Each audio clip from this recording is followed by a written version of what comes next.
ସକାଳୁ ଆଜି ରୋଷେଇ ଘରେ ଦୁଇଟା ନଡ଼ିଆ ଦେଖିକି ଭାବିଲି ସୁଜି ନଡ଼ିଆ ଟିକେ ବନେଇଦେବା, ବହୁତ ଦିନ ହେଲାଣି ହେଇନାହିଁ। ତ ମୁଁ ଲାଗିଗଲି ସେଇ କାମରେ। ଏପଟେ ନଡ଼ିଆ ଗୁଡ଼ାକ ସବୁ ଭାଙ୍ଗି ଦେଇ ନଡ଼ିଆ କୋରିବା ପାଇଁ ଲାଗିଗଲି। ନଡ଼ିଆ କୋରୁଣ୍ଟି ଖୋଜି ଖୋଜି ପାଇଲି ନାହିଁ, ତ ଭାବିଲି ଏଇଥିରେ ନଡ଼ିଆ ଗୁଡ଼ାକ କୋରିଦେଲି, ଆଉ ବହୁତ ଭଲସେ ହେଇ ବି ଗଲା, ହାତ ବି ଆଉ ବଥା ହେଲାନି, ବହୁତ ସୁନ୍ଦର। ତାପରେ ମୁଁ ଏପଟେ କିଛି ବାଦାମ ରଖିଥିଲି, ଭଜା ବାଦାମ, ତାକୁ ନେଇକି ଦଳିକି ପୁରା ଚୋପା ଅଲଗା କରିଦେଲି। ଖାଲି କ'ଣ ସୁଜି ହାଲୁଆ ନ ହେବ, ତା ସାଙ୍ଗରେ ରୁଟି ବି ଦରକାର ନା। ତାପଟେ ମୁଁ ଅଟା ଦଳି ଦେଲି ସବୁ ଗୁଡ଼ାକ। କରେଇ ଗରମ ହେଲା ପରେ ରିଫାଇନ୍ ଅଏଲ୍ ଦେଇଦେଲି, ଘିଅ ଦେଇଥିଲେ ଆହୁରି ଟେଷ୍ଟ ଲାଗିଥାନ୍ତା, ଯେହେତୁ ଘିଅ ନଥିଲା।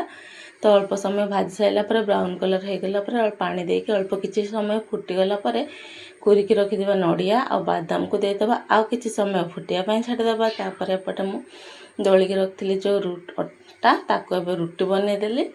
ତାପରେ ଆମର ଏପଟେ ଦେଖ ପୁରା ଅବଜର୍ଭ କରି ନେଇଛି ସୁଜିଟା ପାଣି, ତ ପୁରା ବହଳିଆ ଦେଖାଯାଉଛି।